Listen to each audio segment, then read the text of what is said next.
Buen día, amigos. Muy buenos días tengan todos. Un año que viene y otro que se va. Un día nos dijeron a nosotros que se acababa el 15, había sido un año malo, pero habíamos ganado la Asamblea Nacional, ganado la Asamblea Nacional, pero que el 16 iba a ser malo. Después nos dijeron el 16 iba bueno comparado con el 17 y no se equivocaron. Ahora, ¿será el año 18 peor que el 17? Así dice. Ayer tranquilamente ya no, ¿cómo les digo?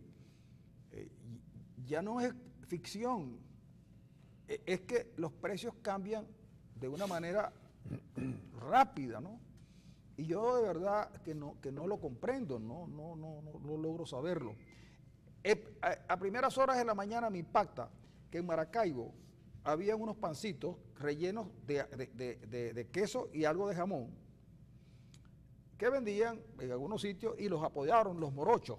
Ajá. Y eran de alguna manera una manera de resolverse, sobre todo cuando uno daba bastante corto de dinero, que era casi siempre. Entonces uno pedía su morochito y pasaba muy bien la mañana tranquilo. Pero resulta que ayer fui a un sitio a comprar un queso que ahí venden el mejor queso de Maracaibo seguramente, y estaban los morochos allí, y yo le pregunté, porque no había visto el aviso, ¿qué precio tienen los morochos? Bueno, sueltos, que ya no son morochos, 48, y si van los dos, 90.000 bolívares. El humilde morocho pasó a 90.000 bolívares. Y entonces, bueno, me angustió mucho, pero les dije, miren, yo hace tiempo que dejé de comer morocho, porque, bueno, lo abandoné, pues. Abandoné el morocho y el tumbarrancho, por razones, digamos, de que este país mejoró mucho, y yo mejoré con el país también. Pero luego me dirigí a comprar unos tomates, y tenía días que no conseguía ajo, y llegué a un sitio por allí por la avenida 9, y entonces vi el ajo y me lancé inmediatamente a coger y a llenar para que me quedara. Leí tu nota sobre eso. Sí, cuando yo tengo la bolsa, que era obviamente más de 1 kilo, la muchacha me mira y yo la miro. Yo sé que ella no me mira sino por otra cosa que no sea conmiseración y sorpresa. Y me dice así, el kilo está a 300.000 bolívares. Yo me había asombrado mucho porque la señora que iba delante de mí pagó 700.000 bolívares y sacó su tarjeta. Ahora la gente anda maneja también las tarjetas de crédito, como son muchas para poderse financiar, las trabaja con una habilidad así de póker, de jugador de taur. Sí. 300 aquí, 200 allá. Sí, entonces, cuando la muchacha dijo así, yo miré para todos lados con la vergüenza del caso y coloqué los ajos en la cesta donde estaban y cogí 4 cabezas. Y entonces cuando le digo, señorita, más o menos como cuánto el precio de cada cabeza. Bueno, la mía no tiene precio, pero la del ajo son a 20.000 cada una. Las volví a devolver y salí igualito como dijo el tipo de Pedro Navaja. Total, a quien le guste el ajo, y además hasta mal aliento da. Y me fui. Claro. Oye, Arena, en horas de la tarde, eso no lo puse en el Twitter porque lo dejé para hoy, en horas de la tarde, el mismo ajo, en el mismo lugar, tenía un precio de 400.000 bolívares. Bueno, y así es todo. ¿Sabes por qué?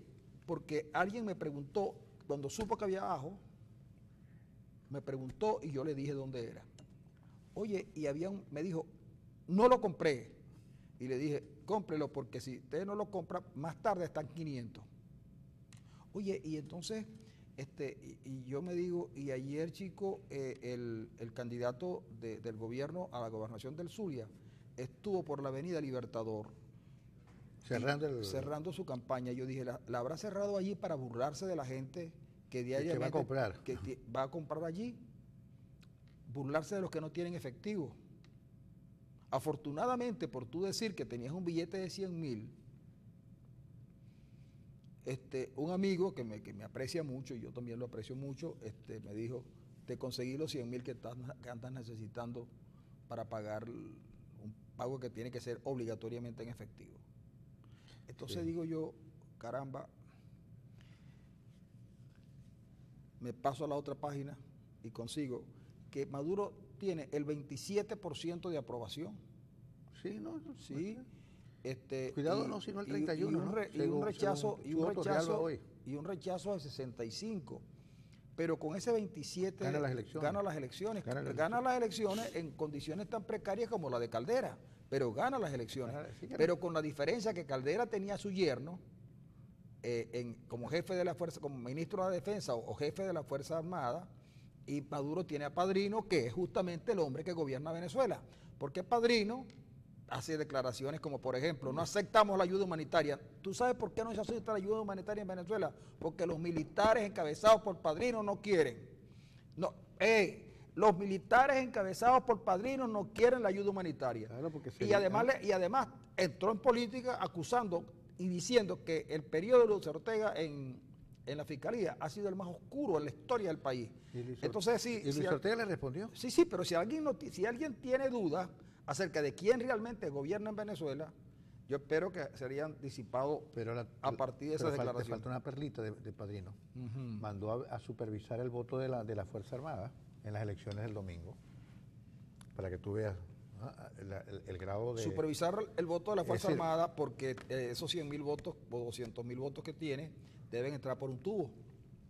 Así es. Pero fíjate tú una cosa, esa es una señal de que él no tiene respaldo por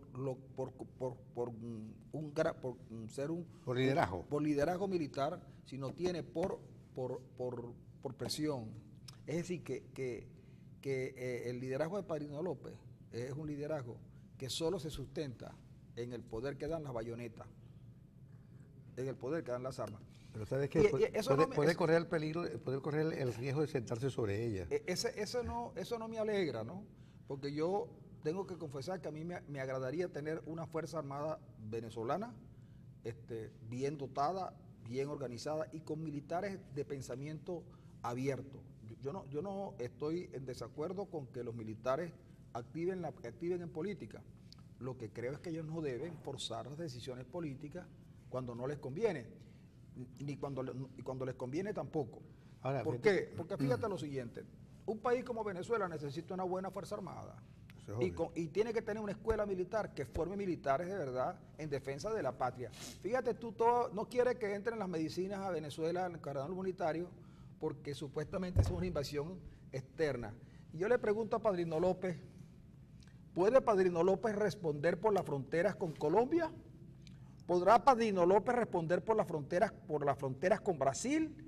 ¿O podrá Padrino López hablarnos de la Guayana Esequiba? Entonces, fíjate tú, tan gallos que son a la hora de atacar a personas desarmadas y algo cobardones, diría yo, a la hora de enfrentar los verdaderos peligros limítrofes que Venezuela tiene. Ahora, fíjate, Francisco, bueno, de Padrino, tú dices que Padrino es el que manda y... No lo digo yo, lo dice el mismo Padrino. No, Padrino lo dice en cada manifestación que hace, pero el caso es que el país, para decirlo de buena manera, el país es un caos. Es decir, aquí no hay orden ni concierto. El país se derrumbó estrepitosamente. Según todos los economistas, José Guerra dice que por primera vez estamos en depresión y te hace una comparación que no es una comparación traída por los cabellos, es una comparación entre el crack norteamericano del 29 y la gran crisis del 30 con la Venezuela de hoy, porque ambos en muy poco tiempo tienen una caída descomunal, en Estados Unidos y ahora en Venezuela, una caída descomunal del Producto Interno Bruto, de que estamos en un proceso de depresión económica y además que viene acompañado por una hiperinflación que en el escenario en el que jamás pensamos que pudiéramos estar. Así que dice el ajo, pero cualquiera que vaya a comprar un kilo de queso y tenga que pagar 170.000 bolívares por un kilo de queso es demasiado. o por un cartón de huevos a 200.000 bolívares, parece demasiado grande, ya demasiado grueso. Es decir, el cartón de huevos al inicio de la semana estaba en 120.000 bolívares, ya va por 190.000 bolívares. Una cosa, y hoy debe estar en 200.000. Entonces, esto es un país que se volvió un caos porque obviamente tenemos una crisis general de sociedad, es decir, no es que es una crisis económica, es una crisis en todos los órdenes. En todos los órdenes, aquí, imagínense, aquí hay profanada 16 tumbas en el cuadrado, imagínense usted. Oye, y lo lamentable, Francisco, ayer yo fui pues voy poco, pero ayer fui a una misa de muertos en el Claret, en la iglesia que está al lado de Global. Me encontré con un alto dirigente, primero judicio. Yo voy a decir el nombre, porque es un dirigente muy querido en Arzulia. Se trata de bueno, muy querido en Arzulia no. Sí, muy conocido. Un conocido sí. Bueno, Alejandro Silva. Me encontré con Alejandro Silva. Y él me dijo, ¿qué van a hacer ustedes el domingo? No vamos a votar. ¿Y por qué? Van a cometer ese error, les van a dar la gobernación del Estado Zulia, que es una gobernación fundamental, probablemente el Estado más importante del país, se lo van a ceder, se lo van a regalar al chavismo y a un gobernador como Omar Prieto. Es que los dos son candidatos maduristas. Caramba, es un argumento demasiado peregrino de una persona que uno sabe que es inteligente. Los dos son maduristas, saben perfectamente bien que Rosales no tiene... Obviamente no es madurista, no es chavista, es decir, es un político venezolano, inclusive de la vieja escuela, pero un político venezolano como cualquiera de la oposición en este momento. Es decir, calificar es un argumento tan peregrino, tan sin razón. Y yo he llegado a la conclusión, chicos, que esos sectores no votan, porque es no voy a decir que Primero Justicia anda por el Estado Zulia diciendo no vote. No, es una abstención pasiva. No están trabajando, pero lo dicen, como en el caso ayer de este muchacho que es muy conocido. Pero me parece que eso... no, y no es tan conocido, que es una persona a quien yo en particular le reconocía dotes de ecuanimidad y de ser una figura que podría, ¿verdad?, por esa manera de ver las cosas, tener trascendencia, pero que además yo sé, porque entonces, claro, como todo se sabe, yo quiero decir que él, en Primero Justicia del Zulia, estaba de acuerdo con la juramentación en la Asamblea Nacional de Juan Pablo Guanipa. Y no puede atreverse a desmentirlo porque sabemos efectivamente que él era de los que estaba de acuerdo. Es que incluso Rosales, a través de uno de sus compañeros de partido, le ofreció la alcaldía de Maracaibo a él. Y él dijo que lo iba a pensar. Luego no lo aceptó.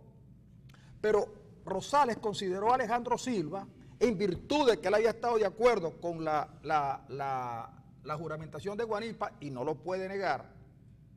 Bueno, le ofreció la alcaldía como independiente o rompiendo la línea del partido. Y efectivamente se negó. Pero el argumento de que Rosales y Prieto son lo mismo, es un argumento que no lo maneja ni los peores enemigos de Rosales. Pero lo más tonto, porque esto es una tontería, es que un dirigente de ese nivel no se lo puede decir a Ender Arenas. No se lo puede decir a Ender Arenas porque Ender Arenas lo iba a contar. Y nosotros lo vamos a seguir contando. ¿Por qué? Porque nos preocupa que mañana me vengan a decir a mí que estamos en la unidad y ellos van en unidad con Rosales. Si Rosales era madurista hoy, era madurista ayer. Y mañana. Pero si fue madurista ayer, ustedes se valieron de Rosales y de su fuerza para llegar a la gobernación del Estado y para tener diputados que por su fuerza en el Zulia no hubieran alcanzado. Entonces, por eso es que el venezolano, por eso es que el zuliano siente que esa dirigencia política aluvional que se acerca a la oposición piensa más con el estómago o con las vísceras que con la cabeza. Y se lo decimos, a mí con mucha pena,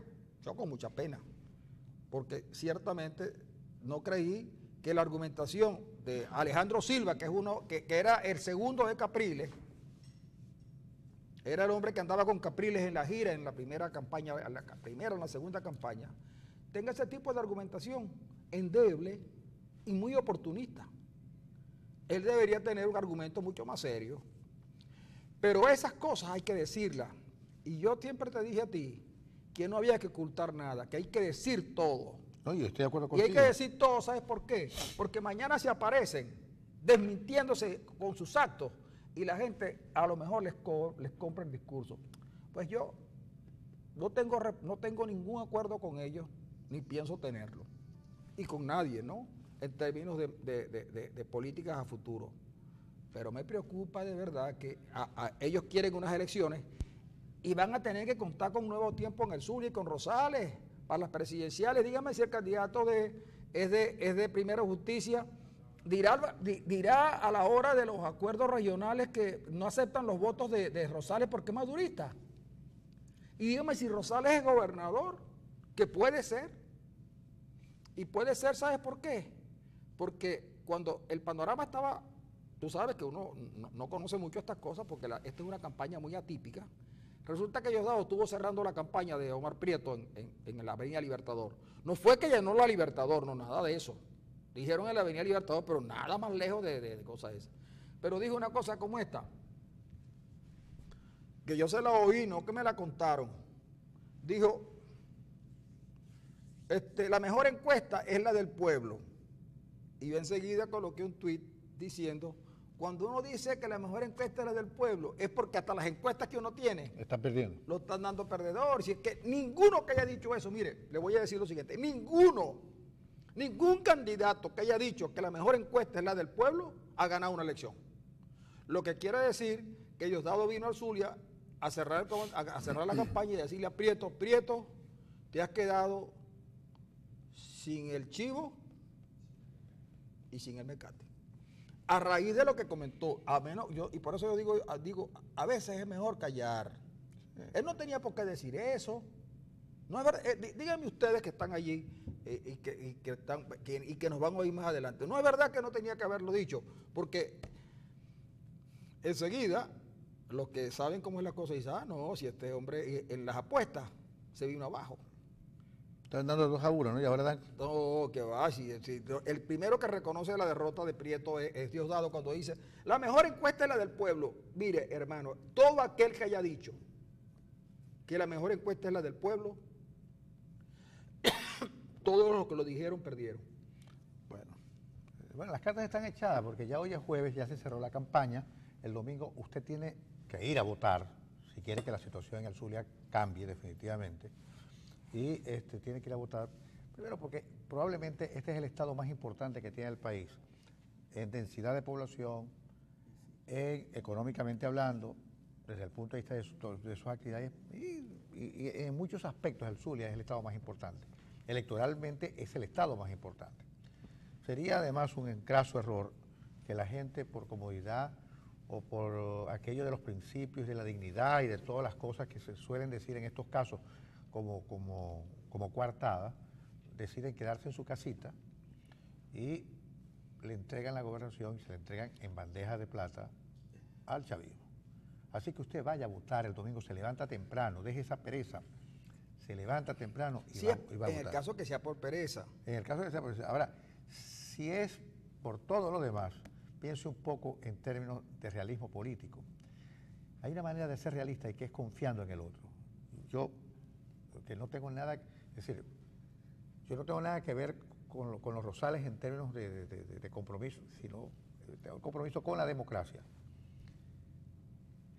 Confíe, sea realista confiando, confíe además, confíe. Y yo estoy actuando en ese sentido, estoy asumiendo una postura realista, confiando además, que es la única posibilidad que tengo. Es que yo te voy a contar lo siguiente. El asunto de votar o no votar. Yo voté por Juan Pablo Guanipa. Y creí que había resuelto todo. ¿De acuerdo? Porque ustedes conocen mi posición, que la he mantenido durante años, en función de la alternabilidad. A mí no me gustan los gobiernos que donde primero gobierna el esposo y después gobierna la esposa y después vienen los hijos. No me gusta, pues. No me gusta. Yo quisiera cierta alternabilidad y la gente lo sabe. Lo sabe, el que me conozca sabe que pienso así. Pero las circunstancias me llevaron yo no tengo la culpa de que Juan Pablo Guanipa haya abandonado la gobernación del Estado por una tontería, por un capricho de Enrique Capriles, porque fue un capricho de Enrique Capriles, porque los que lo apoyaron aquí, ninguno ha salido a decir nada. Es increíble el silencio de la gente que apoyó a Guanipa. Ninguno salió a decir que estaba apoyándolo. Respetan su decisión, pero no lo terminaron apoyando. E incluso Guanipa convocó una manifestación para la Basílica, para mover sus huestes, y no le fueron 40 personas, había más guardias nacionales. Yo estaba allí, yo estaba en el centro. Y le tuve que decir a los guardias, mira, yo no vengo a la manifestación, yo vengo a ver qué pasó. Y estaban los guardias, bueno, esperando, porque suponían que iba a haber. No, no fue nadie. Justamente porque lo que queríamos era salir del gobierno de Arias. Salir del gobierno de Arias que acabó con el Estado Zulia, que le mintió al Zulia. Y entonces resulta que por esa circunstancia aparece la candidatura de Rosales. Y si el chavismo hubiera lanzado un candidato distinto a Omar Prieto, bueno, a lo mejor, quién sabe, muchos hubieran considerado la opción de no votar, pero hoy hay que votar por Rosales obligatoriamente, porque lo que nos viene encima, y lo digo con la responsabilidad del caso, lo que le viene al Zulia si Omar Prieto gana, es simplemente lo peor que le puede pasar al Estado. Ahora, si usted quiere votar por Rosales, vote. Si no quiere votar, no vote. Y si usted quiere votar por Prieto, hágalo. Pero tiene que saber las consecuencias. Y yo estoy aquí es para eso. Ahora, yo le he pedido a Omar Prieto y a su comando de campaña que envíen a alguien para que podamos discutir el tema y a lo mejor hasta cambiar de opinión. Pero no vinieron a Maracaibo. La única vez que Prieto ha venido a Maracaibo fue ayer. A cerrar la campaña. A cerrar la campaña. Y casi que lo tenían escondido. En aquella cantidad de camisas rojas y tal, y colores brillantes, él estaba con una camisa que casi no se veía, no se sabía quién era, porque tiene temor de que la gente de Maracaibo lo vea y recuerde la gestión nefasta en la alcaldía de San Francisco, que la quisieron vender como una cosa del otro mundo y no lo era, y no lo es, porque yo estuve en San Francisco más de una vez. Porque aquí me decían que las cosas eran lo de la basura, la seguridad, nada. Y entonces, y de paso escogen en San Francisco un candidato que no le dice nada a la comunidad.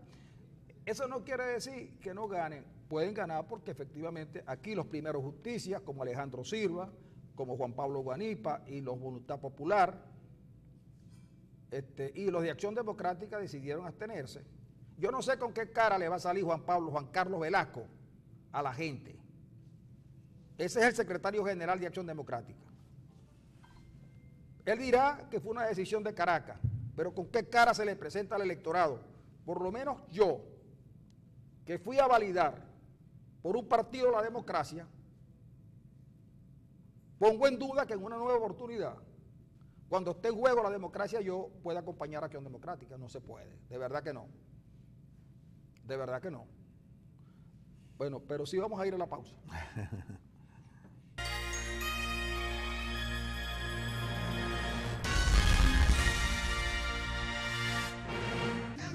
Amigos, aquí seguimos, en unas son de roja y otras son de arenas por Global TV. Resulta que tú señalabas a José Guerra, un economista de los más prestigiosos del país, que por cierto hoy hay una información en uno de los portales de noticias donde están las principales escuelas de economía del mundo, las más reputadas, ¿no? Y yo quería hacer un comentario al respecto porque mientras hay escuelas de economía que se mantienen en el mundo y son muy respetadas, las escuelas nuestras prácticamente, no es que no aparezcan, yo creo que les cuesta mucho aparecer, pero yo siento que los estudios de economía en Venezuela se han abandonado. No ha habido preocupación por la ciencia económica y tengo el pálpito de que quienes hoy dirigen las escuelas de economía, no sé tanto la Universidad Central o la de la UCAP, que son escuelas respetables, como también lo era la del Zulia, pero tengo la impresión de que la Escuela de Economía del Zulia de verdad está abandonada a su suerte. Esto lo digo porque me preocupó mucho No, no que no apareciera allí, porque obviamente era difícil aparecer, pero sí porque siento que en Venezuela, si alguien ha salido perjudicado, es la ciencia económica. Sí, yo creo que en general la ciencia, yo creo que aquí se ha Bueno, descuidado. en general la ciencia, pero Sí, la ciencia económica de verdad. pero fíjate que, bueno, nuestros economistas más importantes, sin lugar a dudas, son los que están afuera y son los que casualmente fueron los que acompañaron a Pérez en su segundo gobierno. Estoy hablando de Hausmann, de Moisés Naín, de Herbert Torres, estoy hablando de esa gente, mira, de un muchacho que trabajó con nosotros en la Universidad del Zulia mucho tiempo, y que fue un economista brillante que hoy está en Chile, creo, Carlos Stark. Sí, esa generación de economistas era una generación de economistas brillantes. El gobierno no ha podido nombrar a un economista más o menos reconocido.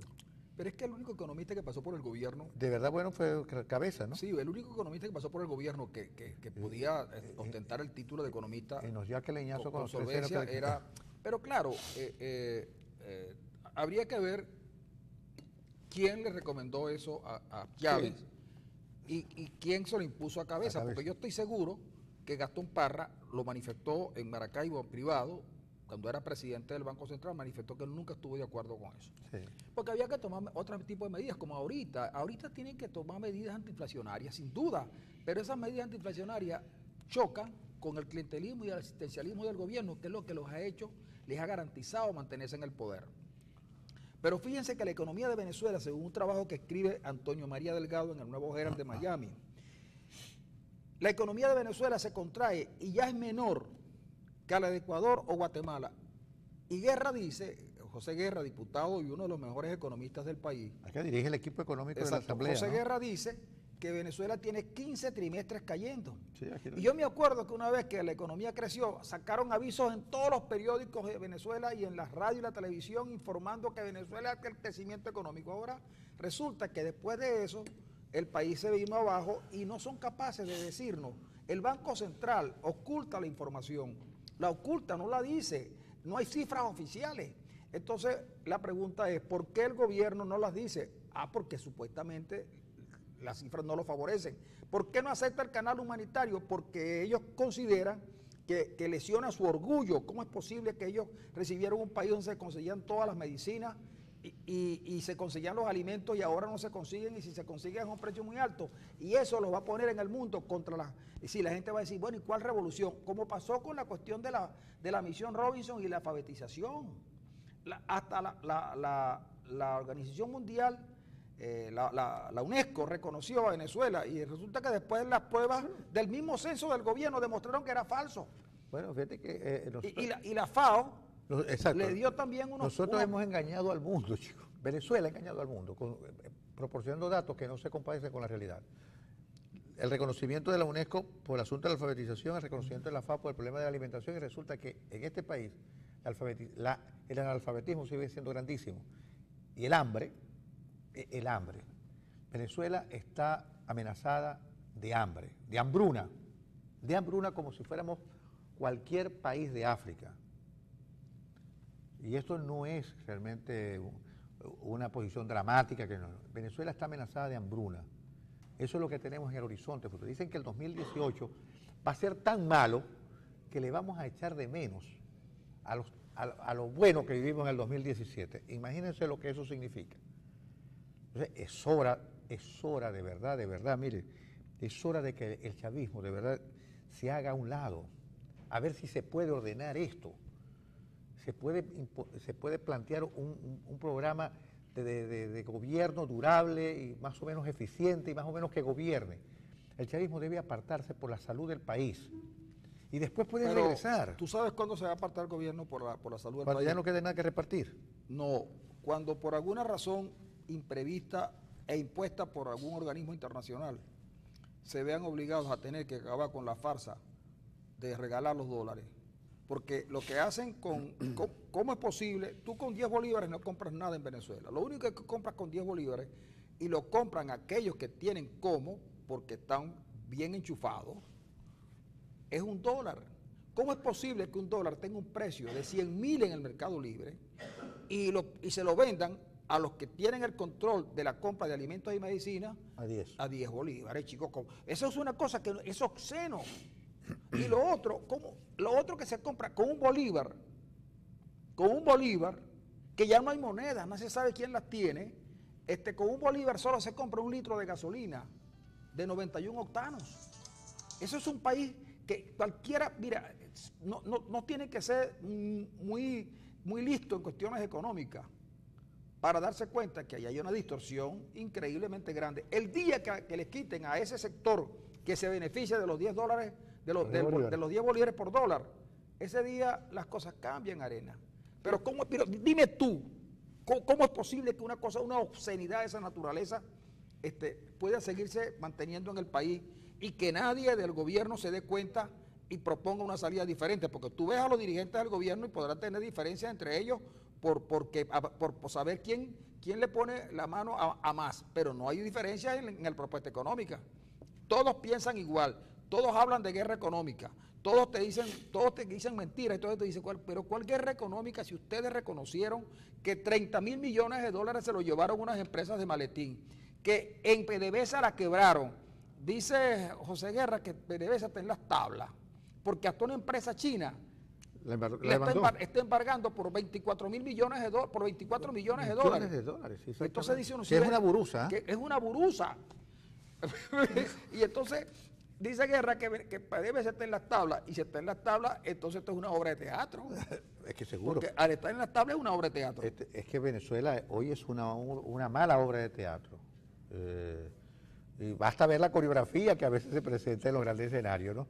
O vemos al presidente con su señora bailando, merengue, ¿cómo es que dices tú? Merengue apambichado, ¿eh? Apambichado. O vemos a un personaje increíble que está causando furor en la juventud carabobeña, La Cava, que ofrece un concierto de un rapero de segunda, o de primera, no sé, lo que canta es una cosa que llaman trap, que no sé realmente de qué se trata, y la juventud carabobeña, en un liceo de 4º y 5º año, grita histéricamente, como si se tratara de no sé qué carrizo. Yo diría, esta es la juventud que el chavismo ha criado. Esa juventud que grita histéricamente porque un loco, llamado La Cava, ofrece un concierto para el 6 de diciembre, cosa que el rockero o el trapero, no sé cómo se llame, lo desmintió. Pero lo que llama la atención es tanto La Cava uno lo tiene conceptuado como un tipo inestable, es decir, emocional y mentalmente inestable, probablemente lo declare loco en cualquier momento. Pero lo que me llama la atención fueron los aplausos, los gritos de histeria, los desmayos que hubo en ese salón de clase de un liceo de Carabobo, con estudiantes ya prácticamente de 4º y 5º año, así que deben tener como 16, 17 años y algunos hasta tendrán 18. Entonces este es el joven nuevo socialista que ha creado el régimen. Tipos totalmente acríticos, además, que bailan al son de que lo que mi novia me dejó, ¿no? una cosa como esa. Entonces, estamos en un país que se ha descompuesto demasiado, que tiene una crisis sistémica de gran envergadura. Entonces, hay que ponerle un alto a esta cuestión, porque uno no quiere para sus hijos y para sus nietos estos estropicios que nos están dejando. Mira, cuando alguna vez se escriba la historia de Venezuela, probablemente estos 20 años, o quizás más, sean el momento más oscuro que el país ha tenido.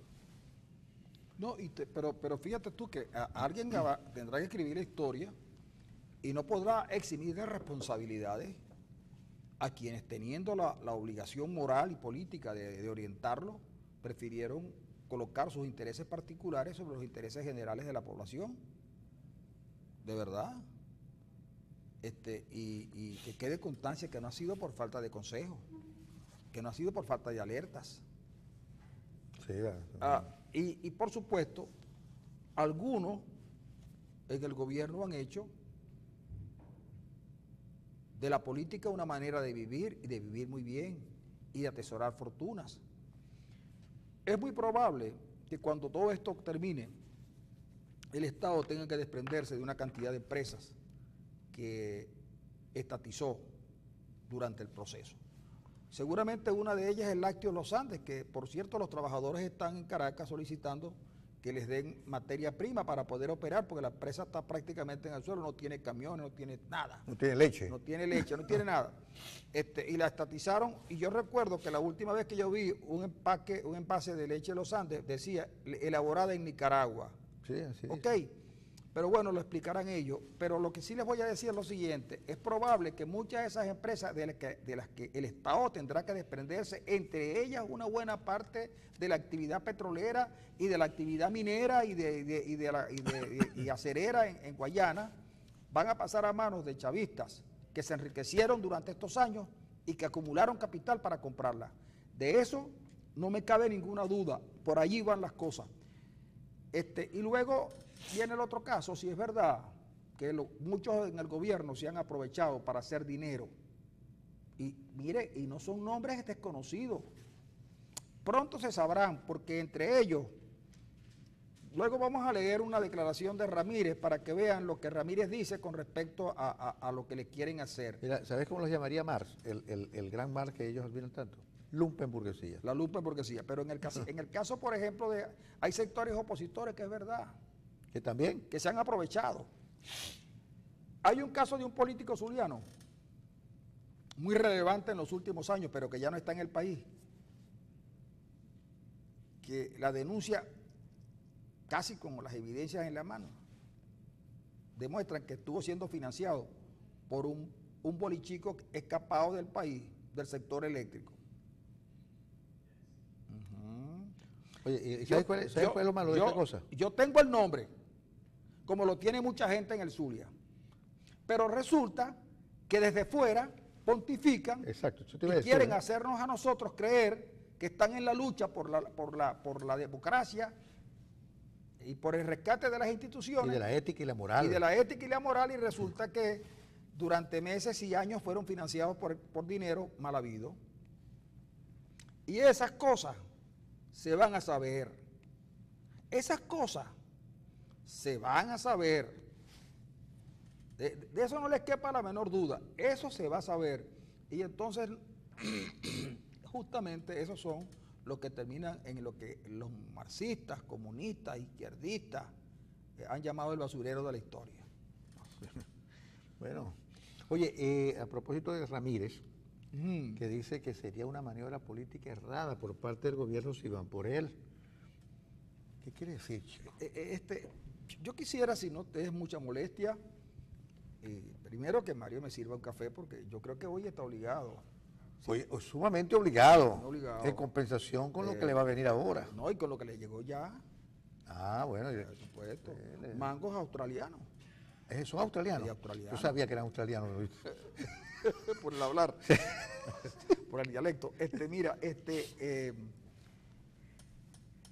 lo que yo quería era que leyeras el artículo completo, porque no es muy largo, la declaración que te trae Rauter, porque él dice cosas allí que me gustaría ir desentrañándolas poco a poco, porque da la impresión de que Ramírez envía cartas con destinatario.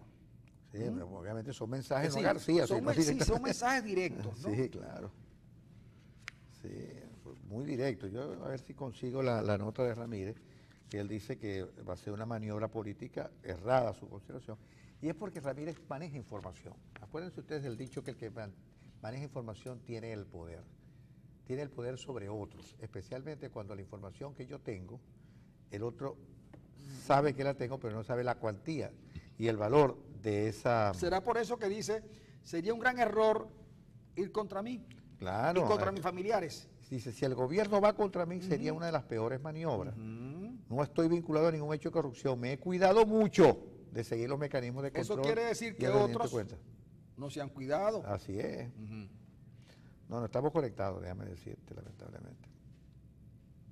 Se nos fue la internet. Bueno, sí, aquí no estoy conectado pero bueno, tengo aquí, dice Ramírez, si va contra mí sería una de las peores maniobras. Ramírez tiene información. Probablemente, Francisco dirá que también tiene de Maduro, pero esto obviamente no tiene tanto de Maduro como de Chávez, porque obviamente él fue el hombre de confianza, el hombre de la economía con Chávez durante 10 años en el poder. Y ha dicho él, yo le soy leal a Chávez.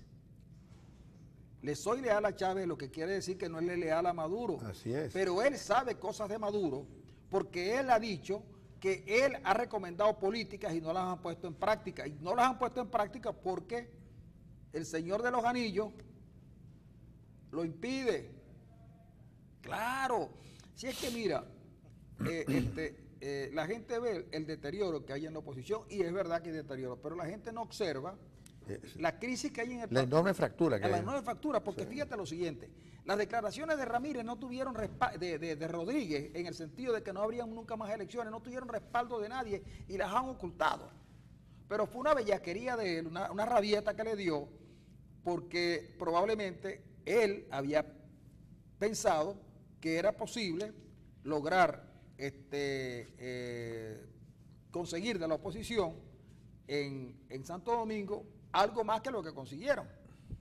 Una oposición que ellos se han encargado de vapulear y que se han encargado de desprestigiar y que ahora no puede tomar decisiones sino muy chiquititas, porque hacer cualquier maniobra le sería muy difícil. Además, que el equipo negociador está compuesto por personas de un alto nivel de conocimiento, pero además de una gran respetabilidad. Respetabilidad que los dirigentes de los partidos perdieron.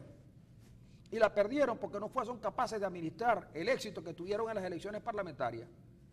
Allí lo perdieron todo porque prefirieron colocar los intereses de Ramos Ayub y los intereses de Capriles por encima de la gente, y entonces efectivamente todo lo que estaba en disputa era la presidencia de la República, porque yo pensaba que la tenían a la mano.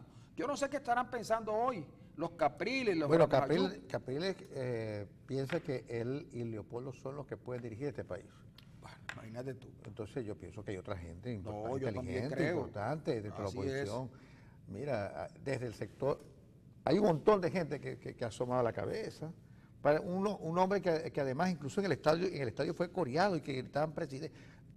¿Tú sabes cómo es el venezolano de novelero? De novelero. Y se refieren a Lorenzo Mendoza y la gente le gritaba, Lorenzo presidente. Pero no Lorenzo Fernández, sino Lorenzo Mendoza, presidente. Entonces hay mucha gente aquí. Y hay demasiada gente. Mira, según las encuestas, creo que Capriles ha perdido demasiado de su capital político. Bueno, chicos, porque Capriles ha demostrado en la crisis que no es un líder político de nivel, sino es un hombre que está muy preocupado de sus intereses y que él poco le aporta al país. Capriles no es capaz Capriles no es capaz de proponerle al país una salida. Capriles es un tipo, un repetidor de cosas. Y entonces, sin duda, en momentos de crisis, tú diriges la mirada hacia personas en las que puedas confiar. Capriles es hoy una persona en la que tú no puedes confiar, ¿de acuerdo? Y tampoco Henry Ramos. Henry Ramos es de confianza porque Ramos ha perdido la brújula, porque Ramos sigue jugando a la política con un manual viejo. Y otro que nunca tuvo nada, por cierto, porque Ledesma llegó a alcalde mayor porque en el momento de las elecciones inhabilitan a Leopoldo López, pero de ninguna manera Ledesma hubiera ganado si tenía 75% y Ledesma apenas tenía el 2%, y con ese 2 puedo ser alcalde, y de ahí proyecto una imagen. Pero Ledesma es un tipo que, si bien es cierto, es un hombre de luces, porque es un hombre con claridad política, bien formado y todo lo demás, sus decisiones en política son erráticas.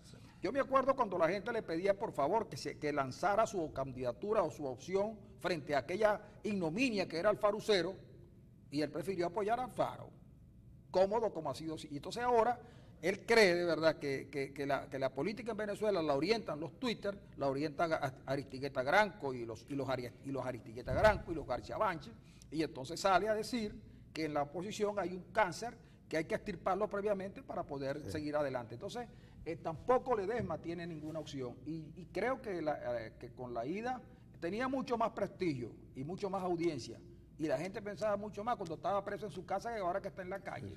Entonces, de toda esa gente que está allí, probablemente López sea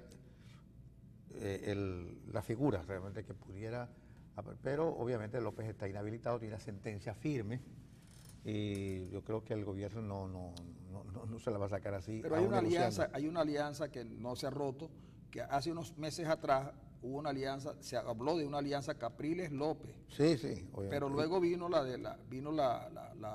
inhabilitación de Capriles, pero a Capriles no lo inhabilita el gobierno, lo inhabilitan los votantes de Miranda. Claro, porque perdió las elecciones. Claro, si es que el asunto de Capriles es que él debió ganar la gobernación de Miranda y la pierde con un candidato menor del chavismo. Entonces, lo que pasa es que aquí creen que con una cuenta Twitter y con el Instagram y con el... Oye, vale, las redes son extraordinarias, eso es verdad. Eso no hay dudas. Oye, pero también produce algunas cosas que son anomalías, de verdad. Ese asunto de convertirse en líder y que le hable a un país a partir del Twitter y a partir de las redes es un poco peregrino, para decirlo menos. Oye, Francisco, y hablando del mundo, antes de irnos a la pausa, lo que sí está en peligro hoy es, yo creo que por pocas veces, chicos, la humanidad como sujeto está en peligro. Es decir, nosotros, no, el calentamiento global, la cosa, la humanidad como sujeto está en peligro. Fíjate lo que ha hecho Trump, que nosotros no somos internacionalistas ni nada por decir, pero cuando Trump reconoce a Jerusalén como la capital de Israel, como la capital, crea un gran problema que se le puede ir al mundo de las manos, chicos. Bueno, porque de verdad que hay una persona más torpe y más radical, casi bueno, pero fíjate lo machista. siguiente, que el asunto está en que después de que el señor Flynn reconociera su culpabilidad en el asunto de Russagate, de la presencia de los rusos en la campaña de que hace ganador a Trump, en ese momento, y ahora Trump comienza a decir que él sabía de lo que estaba pasando, se hace mucho más claro la denuncia que hizo el antiguo jefe del FBI, en el sentido de decir que Trump le pidió que lo dejara ir a Flynn. Con este reconocimiento y con lo que dice el propio Trump en un Twitter, prácticamente se prepara para que se abra algún tipo de investigación. Entonces, esto es una jugada que hace Trump para tratar de sacar el asunto de los Estados Unidos y convertirlo en un caso internacional. Pero no había necesidad. Es decir, no había necesidad porque en ese problema del Medio Oriente las fuerzas son incontrolables. Sobre todo porque el terrorismo no lo controla nadie.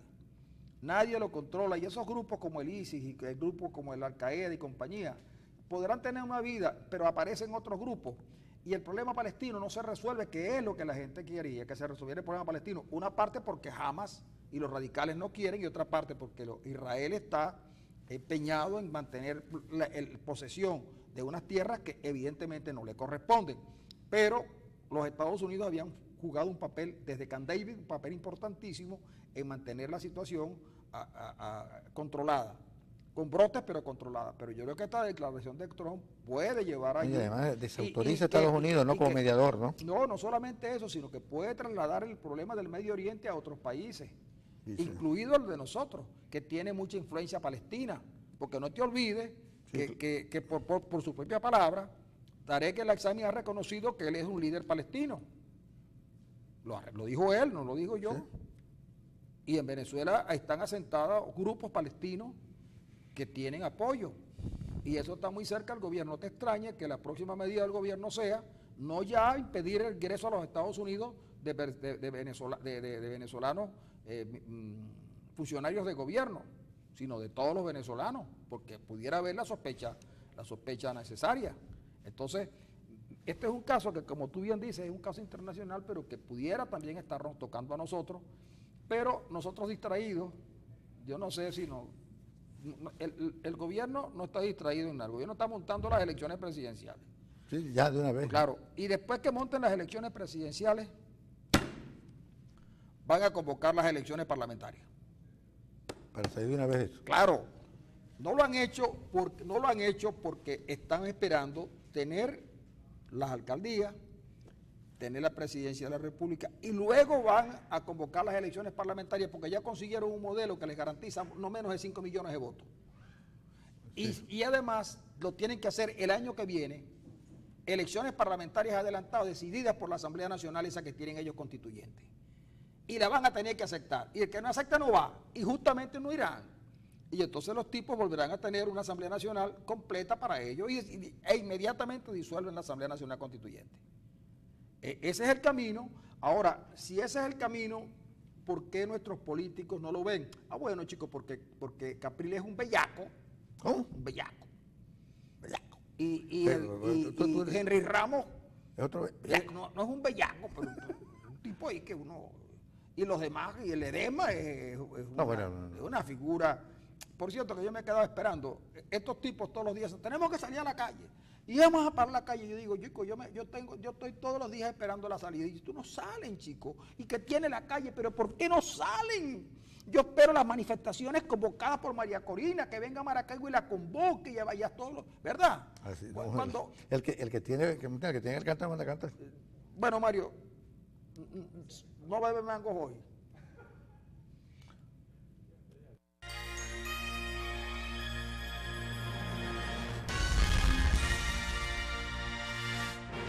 Bueno, amigos, llegamos a la parte final de este programa de hoy jueves, el jueves del mes de diciembre. El domingo son las elecciones. Estoy casi seguro que el cierre de campaña es hoy. Okay. Si el cierre de campaña es hoy, ya mañana no se puede hacer campaña, pero mañana arranca la ley seca. La ley seca que acompaña todos los procesos electorales, porque con lo incivilizados que somos nosotros... Pues cualquier cosa me estimulo. Claro. Con lo incivilizados que son los venezolanos, después de tantos años de democracia, tenemos que acabar con la venta de licor porque ella puede exacerbar los ánimos. Ciertamente que las elecciones municipales no son las elecciones, al venezolano le importan mucho, entre otras cosas, porque con el modelo centralista que aplicó Chávez y que sigue Maduro a pie juntilla, son pocas las cosas que los alcaldes pueden hacer. Y se ha ido perdiendo la necesidad de elegir a la gente que está más cerca de ellos para que rija los destinos de los pueblos y de las capitales de Venezuela. Lo cierto es que pudiera estarse generando un proceso donde no vote mucha gente porque justamente se trata de eso. Se trata de una elección que a la gente le importa poco porque no le recogen la basura. Las calles están oscuras, el ornato brilla por su ausencia y cuando se va a tratar de resolver un problema a nivel de las alcaldías hay muchos inconvenientes y la mayoría de esas alcaldías quedaron para ser unas agencias de empleo porque fíjense que cuando Sadi Vijani, y me lo decía alguien en días pasados, cuando Sadi Vijani fue alcalde de San Francisco habían 2.000 o 3.000 trabajadores, 600 trabajadores, me corrige acá alguien en el estudio, 600 trabajadores, ahora hay 14.000, entonces ¿cómo? Bueno, pero igual ocurrió aquí, ¿no? Sí, pero cuando estaba Di Martino llegaron a 19.000, que afortunadamente lo han ido bajando poco a poco hasta unos 7.000 o 8.000 trabajadores. El clientelismo no tiene límites, ¿viste? Entonces, claro, por supuesto, con un centralismo donde todas las cosas las tiene el gobierno nacional al punto que en el estado Zulia, la infraestructura que servía para el deporte se la pasaron al gobierno nacional o se la pasan al gobierno regional dependiendo de quién está gobernando. Sí.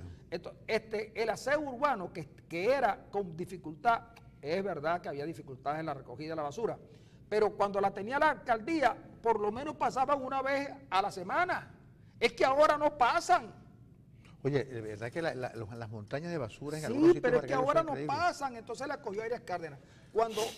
También como Arias Cárdenas, a la cuestión de los bomberos, y resulta que los bomberos tenían problemas, es verdad, Maracaibo Dios nos ha protegido y nunca ha habido una tragedia que lamentar y no hemos necesitado a los bomberos, unos bomberos mal pagados, con malos equipos, pero hicieron una campaña para quitárselo a la alcaldía y la alcaldía le sigue pagando.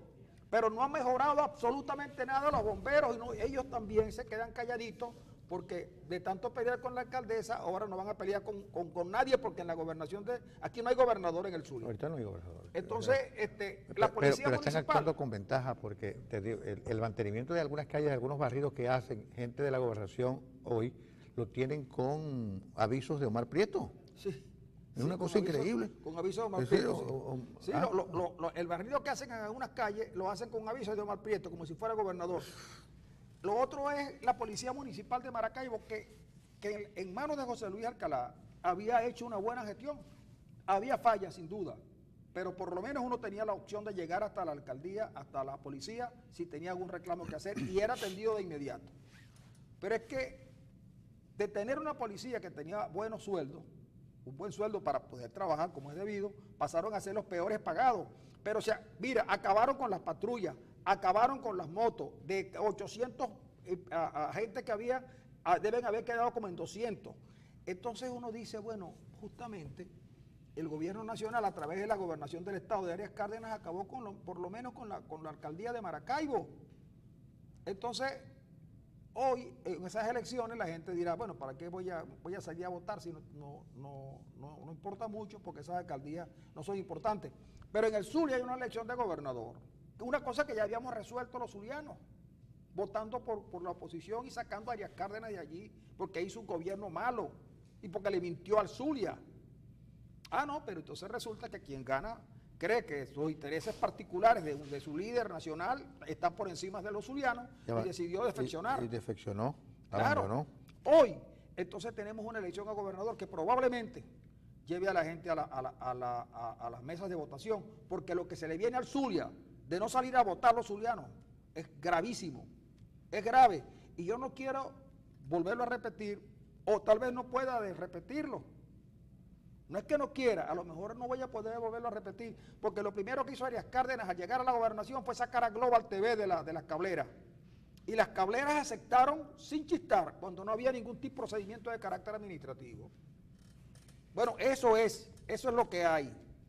Eso es lo que hay. Entonces, por eso nosotros le decimos a la gente que vaya a votar. Vote por el que usted crea. Si aquí la mayoría decide que votando la gente, que Omar Prieto es el candidato gana, que es el que gana, pues lo tendremos que respaldar. Lo tendremos que respaldar. Pero lo importante es que usted vaya a votar. Y si gana Rosales, también lo tenemos que respaldar. Fíjate que a propósito de eso que tú estás diciendo, mire, porque mucha gente me ha dicho que seguramente que si gana Rosales van a poner a un protector en el Zulia. Y es posible que eso se haga. De hecho, ya nombraron a Arias Cárdenas, quien desde la presidencia de Corpo Zulia ya ha hecho promesas, ha renovado la misma promesa que hizo cuando fue candidato a gobernador, pero que cuando fue gobernador no cumplió, verbi gracia, la construcción de la autopista que tú, Lara Zulia, que tú supervisas todos los fines de semana. Sí, no todos los fines de semana no, pero con cierta regularidad. Sí. Entonces, bueno, es posible que coloquen un protector. Ojo. Pero los gobernadores que han sido electos y que fueron a juramentarse ante la Asamblea Nacional Constituyente están allí, están gobernando, están poniendo denuncias, están haciendo las denuncias pertinentes, están ¿cómo se llama?, indagando qué fue lo que hubo, los grados de corrupción que hubo en esas respectivas gobernaciones, están haciendo el trabajo con las limitaciones del caso, pero lo hacen. Y ya nadie se acuerda que se juramentaron ante una ilegítima, inconstitucional y grosera Asamblea Nacional Constituyente. Nadie se acuerda que la señora Lucy Gómez hizo eso, o que el señor de Nueva Esparta hizo eso. Nadie se acuerda. Con lo cual, hay que volver a repetir que Rosales ha ido a la candidatura de la gobernadora y hay que ir a votar, porque ya habíamos resuelto el problema y resulta que se nos convirtió en un problemón ahora. Porque de todas, a pesar del pésimo gobierno de Arias Cárdenas, no es lo mismo Arias Cárdenas que Omar Prieto, sin lugar a dudas. Es decir, nos sacó del aire y todo lo demás y hizo un mal gobierno, pero de lo que sí estoy seguro es que por las cosas que nosotros decíamos aquí, jamás nos amenazó. Claro, claro. Hay que reconocer que por las cosas que nosotros dijimos acá, es probable que él pudo mover algunas piezas para hacernos un poquito la vida imposible en la radio, cosa que creo que logró, sí, pero hay que reconocer que Global TV no tuvo de Arias Cárdenas una presión en ese sentido.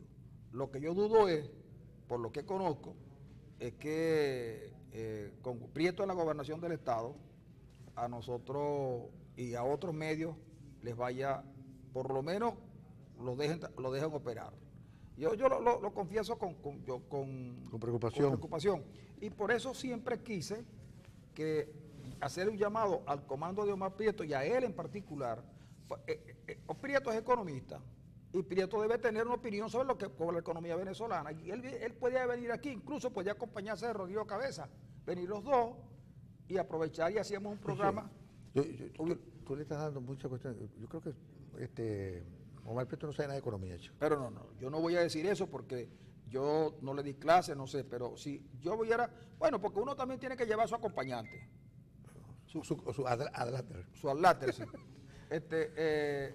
Omar Prieto podía venir, mira, podíamos haber hablado de San Francisco en una parte, de la campaña regional por otro lado, y de economía en otro segmento. Y él podía también saber a Rodrigo Cabeza, que es su mentor y gran amigo, y profesor creo que fue también. No, ¿quién es Rodrigo? Sí. Claro, fue profesor. Entonces, pero no, Prieto nunca nos respondió por esa manía que tienen los chavistas de no querer confrontar sus ideas. Es una manía que tienen de no confrontar sus ideas, y nosotros lo que le queremos es conversar en el mejor tono posible, con toda la esencia del caso y con todo el respeto, pero no vinieron. Y a pesar de que le envié mensajes de todo tipo, nunca quisieron venir a conversar con nosotros, y no es que sintamos un desprecio de parte de ellos, sino que lo que nos llama preocupación es que no tengan ideas que debatir. Yo creo que y eso es lo peor. Yo creo que es eso, que no hay ideas que debatir. No hay argumentación para debatir eso. Sí. No hay. Oye, hablando de otro tema, leíste las declaraciones del Chugo Torrealba, ¿no? Chico, no las leí, pero antes de que me digas cuál es el beneficio de las proteínas, dímelas. La declaración del Chugo Torrealba es que responsabiliza a toda la dirigencia de la MUT de los entuertos en que se ha metido. Dice que hay que hacer pero no para hacerse el harakiri, sino para rectificar, ¿no? Dice que después del 2015 se votó el juego, pues, ¿no? Después de la enorme victoria del 2015 se votó el juego hasta el punto de que las encuestas señalan que la oposición y Maduro están empatados, ¿no? Dice él que es una cosa que él no cree mucho, pero que es una cosa increíble que eso suceda cuando este ha sido el peor gobierno que ha tenido el país en mucho tiempo, ¿no? Pero las declaraciones de él es que apunta hacia la dirigencia de la oposición en la MUT para señalar mucho de la responsabilidad del estado de postración en que actualmente vive la oposición venezolana. Eso lo dice Chugo Torrealba, que probablemente haya sido una de las víctimas precisamente de Capriles, quien prácticamente lo execró de la... Sí, yo creo que... mira, yo te voy a decir lo siguiente, yo creo que uno de los tipos, de las personas en Venezuela, que el mayor daño le ha hecho a la oposición ha sido Enrique Capriles. Yo no sé... Y la historia de Capriles arranca en el Zulia cuando fue candidato de Copey, un señor que nadie sabía quién era, lo trajeron los copellanos y lo montaron acá de candidato, salió electo diputado y fue el primer presidente de la Cámara de Diputados cuando Chávez se instala en el poder.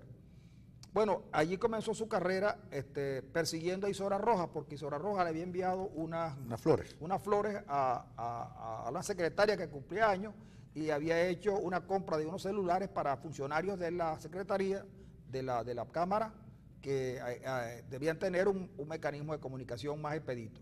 Ese fue el origen de Capriles. Luego comienza a su peregrinar y juntan el partido Primero Justicia y es candidato presidencial, pero desde allí ha torpedeado a la oposición y al propio partido Primero Justicia. Si alguien le ha hecho daño a Primero Justicia, que tiene un buen líder que es Julio Borges, que por cierto, cuando aquella abstención en el 2005, a la Asamblea Nacional, Borges fue a votar, pero ustedes saben quién fue a votar también, Alejandro Silva, el dirigente de Primero Justicia en la región, que dice que no vota porque los dos candidatos son inmaduristas. Es decir, que él sí podía votar y no aceptar la línea de partido si el candidato no hubiera sido madurista. Oye, y Alejandro Silva en ese momento fue a votar también, junto con Julio Borges. Entonces digo yo, Chugo Torrealba se queda corto porque son un atajo de oportunistas y un poco de gente bellaca. Porque Capriles es un bellaco, ¿no? Un bellaco. Porque Capriles y aquí yo no tengo inconveniente en decirlo, Arena, porque tú sabes que ahora vienen los mismos de siempre a decirme, tú tienes con Capriles una fijación, no, de ninguna manera. Y yo quisiera que Capriles viniera, pero lo hemos invitado y Capriles nunca quiso venir. Fíjate, López estuvo aquí 2 veces. López estuvo 2 veces y Falcón ha estado un poco de veces y ha estado Ramos Ayub, pero él nunca quiso venir. Y hasta Ledesma. Siempre, y hasta Ledesma. Y María Corina. María Corina estuvo 2 veces. Sí, pero él no quiso venir, quién sabe, porque... ¿Cómo se llama la dirigente de la curva? María Bolívar también, pero él no quiso venir a pesar de la... Amos Smith. Claro, estuvo sentado aquí claro, también. también, que Smith, claro. Smith, que es el esposo de la señora Smith. Claro. O sea, aquella película que hicieron muy famosa. Un gran productor, Sí. de Roja y Arena, que es tan bueno que nos ha dejado a nosotros hacerlo solo. Él dice, ya ustedes crecieron. Bueno, mira, muchas gracias a la señora Génesis Moreno, que nos escribe de Cecilio Acosta, desde Cecilio Acosta, sí. Muchas gracias por su comentario y por sus conceptos sobre este par de individuos que están aquí. Este señor que nos escribe se llama Richard Olivares, desde Los Puertos. Dice, todo lo que hemos dicho sobre Venezuela es totalmente cierto. Venezuela es una tragicomedia. Buenos días. Según los estudios del Ministerio de Educación, se estima que 600.000 personas en Venezuela son analfabetas funcionales. Esto dice Juan Ortigosa de Maracaibo. Buenos días. ¿Por qué será que no detienen a los presidentes ladrones que ha tenido Corpoelec y que por primera vez en casi 50 años no prenderán el ángel de amparo? No me digas. ¿No prendieron el ángel de amparo? Bueno, y yo tengo una cosa. En el fondo hacen bien, porque ya el ángel de amparo parece un fantasmita, parecía Casper, porque como las luces son ahora azules. Oye, pero es que acabaron con todo, chicos. Y se echaron a reír. No, pero aquí acabaron con todo, es increíble. Mira, la cantidad de huecos que hay en Maracaibo y en el estado. Arias no pudo terminar la Lara Zulia. La ciudad está oscura, la inseguridad es terrible. Es más, ya no se salvan ni los policías. Ayer me recordaba, una persona me decía, mira, cuando yo llegué a Maracaibo, me llevaron a Cabimas. Estaba en diciembre. Cuando eso Cabimas no pedía tanto. En Navidad aquella cosa era una cosa asombrosa por la cantidad de casitas que estaban alumbradas con lucecitas de Navidad.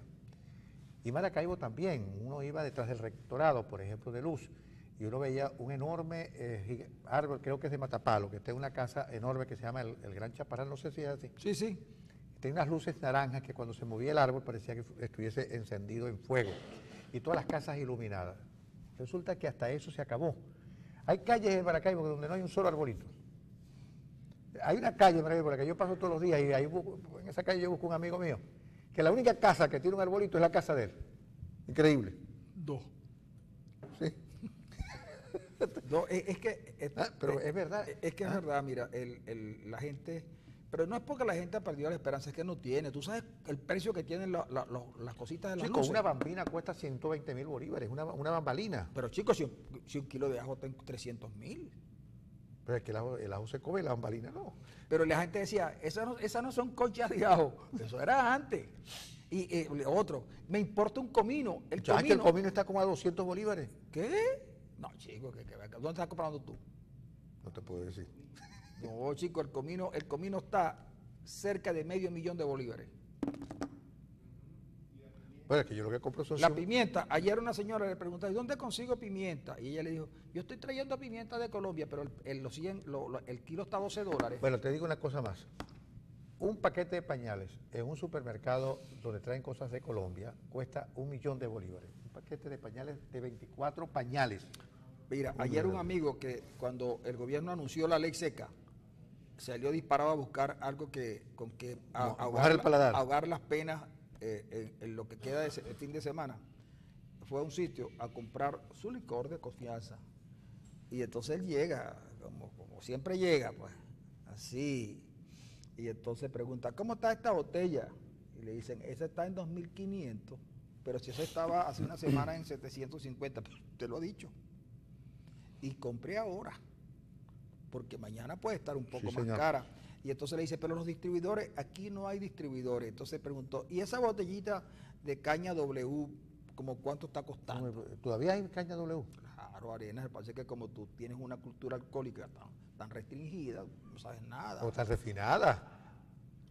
No sé si tan refinada, sino que me viene restringida. Pues. Es increíble. Y la caja de cerveza, según un titular de Últimas Noticias. Oye, increíble, 330.000 bolívares. Entonces yo digo, oye, esto sí es una cosa criminal. ¿Por qué? Porque está bien que tú tengas un mal gobierno y tú para hablar mal del gobierno de verdad tienes que estar acarbureado. Pero tú sabes que es malo hablar del gobierno sin uno tener una sobrio. Cosa, a uno le da miedo. No, entonces sí, porque cuando tú estás carbureado y empiezas a hablar mal del gobierno y llega la policía... No, que la policía te dice, cuando uno le decía rascado, te decía, el que lo dice rascado lo piensa buenizano, y te metían igual. No, pero tú tenías excusa. Bueno, sí. Tú vienes, te carbureas y empiezas a hablar mal del gobierno y llega la policía de Omar Prieto con esos policías que son tan horribles. Y con los lentes aquí. Sí, Porque yo no sé por qué entonces, los policías de pues, Omar Prieto tienen los lentes en la mira, nariz. es que yo ¿Ah? estuve en San Francisco el sábado y vi unos policías de allá y me dio miedo. ¿Sí? Pero no porque ¿De qué color es la no porque camisa? tuvieran el armamento, porque estaban hasta con los trajes descoloridos. Por la cara, no sí. parecían policías. Pero bueno, que te lleguen y te digan, ciudadano, desde hace rato vengo oyendo que usted se debate en improperio contra el gobierno. Y entonces tú le dices, yo, sí, tú, te estoy oyendo. Pero es que rascado no vale. No, otros dirán, mire, el policía, el mismo policía, mire, ciudadano, usted está hablando mal de nuestro gobernador. Yo, no sé, yo estoy con aprieto. Yo estoy con aprieto. Oye, de verdad, caballero, que todo esto se está poniendo bueno. Pero yo tengo, mira, tú sabes que es triste que alguien que ha manoseado la ciencia tenga que decir estas palabras. Yo tengo fe. Oye, sí. El tiempo de Dios es perfecto. Sí, pero eso está tan manido ya. Sí, sí. No. Pero de verdad, cuando ya uno apela, chico, a la metafísica para darle explicación, para tranquilizarse, porque el problema es tranquilizarse. Nosotros vamos a estar aquí el domingo, no llevándole las incidencias del proceso electoral, sino divirtiéndolos un rato después de que usted vaya a votar. Usted se coloca en la pantalla, ahí frente a su pantalla, y usted va a ver aquí a la gente de la pata del colibrí, que serán menos colibrí y más pata ese día. Y vamos a tener música de los 10, de los 20, de los 30 y de los 40. Sí, y probablemente Emanuel consiga la gaita que le pedí hace 2 semanas. Alas y velas. Le pedimos alas y velas, que fue la ganadora de la gaita del año en un evento clandestino. Pero, y lo llaman la joya. Nadie sabe quiénes gaitas participaron, pero ganó alas y velas con una gaita de Renato Aguirre, interpretada por los cardenales de José Manzano, o de Daniel Manzano, o de Tito Manzano. Ganó una gaita, pero nadie sabe cuál es, porque no la... ¿De Rosario Manzano? Esa es Juana Manzano, no. Juana Manzano. Tito Manzano. Una gaita que ganó un festival del año, clandestino, porque nadie supo quién era. Yo no he oído la gaita. Le pregunté a un gran amigo que tiene un programa de radio de los más oídos en Maracaibo, y no me contestó, pero repitié lo que yo coloqué sobre lo clandestino de la gaita. Debe ser buena porque Renato Aguirre es un gran compositor. Y debe sonar bien porque cuando los conjuntos gaiteros ponen un poquito de su parte, la cosa sale bien. Pero yo no sé qué dirá Chichilo. Yo creo que vía Periscope voy a tener a Chichilo Ribarrí, si no el domingo, el sábado. El sábado o el lunes. Porque yo voy a ver cuánto le tocó a él de eso. Porque ¿Cardenales de quién es? Porque Cardenales del Éxito, según los tribunales, es de Chichilo. ¿Y por qué dices tú de los cardenales de Tito Manzano? Porque Tito Manzano, Tito Suárez es la cosa. Tito Suárez. Tito Suárez dice que en el momento en que su hermano, que era el dueño de los cardenales, se estaba muriendo, que ya se lo había vendido a Chichilo, dejó una carta diciendo que esa venta de Chichilo no valía y que lo que valía era ese traspaso que le estaba haciendo al hermano. Eso es lo que se dice en los tribunales, pero según me contaba William Briceño, el conde de Montecristo, por el carácter vengativo. no, porque los trajes eran... porque los trajes de aquella... Sí. Todavía existe eso. Entonces William, que es el abogado, periodista y además historiador, me decía que además abogado, dice que ellos tienen las pruebas tribunalicias donde el Cardenales del Éxito es de Chichilo.